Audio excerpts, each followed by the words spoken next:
రాజుగారి 7 కొడుకులు 7 చేపల కథ ఇది. ఒక రాజుకి 7 కొడుకులు ఉన్నారు.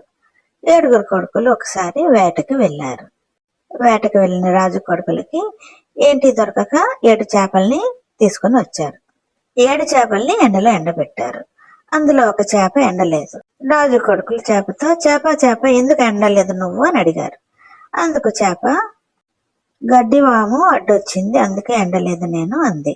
రాజుగారి కొడుకులు గడ్డివాముతో ఎందుకు గడ్డివామును అడ్డొచ్చావు అని అడిగారు. అందుకు గడ్డివాము ఆవు నన్ను మేయలేదు, అందుకే అడ్డుగా ఉన్నాను అంది. అప్పుడు రాజుగారి కొడుకులు ఆవు నువ్వెందుకు మేత మేయలేదు అని అడిగారు.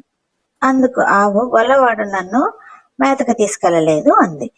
అప్పుడు రాజు కొడుకులు గొల్ల నువ్వెందుకు ఆవును మేతకు తీసుకొని వెళ్ళలేదు అని అడిగారు. అందుకు గొల్లవాడు అవ్వ నాకు అన్నం పెట్టలేదు, అందుకే నేను తీసుకెళ్లలేదు అని అన్నాడు. అప్పుడు రాజుగారి కొడుకులు అవ్వ నువ్వెందుకు రైతుకు భోజనం పెట్టలేదు అని అన్నారు. అందుకు అవ్వ ఉయ్యాలలో ఉన్న నా మనవడు ఏడ్చాడు, అందుకే నేను అన్నం పెట్టలేదు రైతుకు అని చెప్పింది. అప్పుడు రాజు కొడుకులు అవ్వ మనవడి దగ్గరికి వెళ్ళి నువ్వు ఎందుకు ఏడ్చావు అని అడిగారు. అందుకు ఆ పిల్లవాడు నన్ను తేనెటీగ కుట్టింది అని అన్నాడు.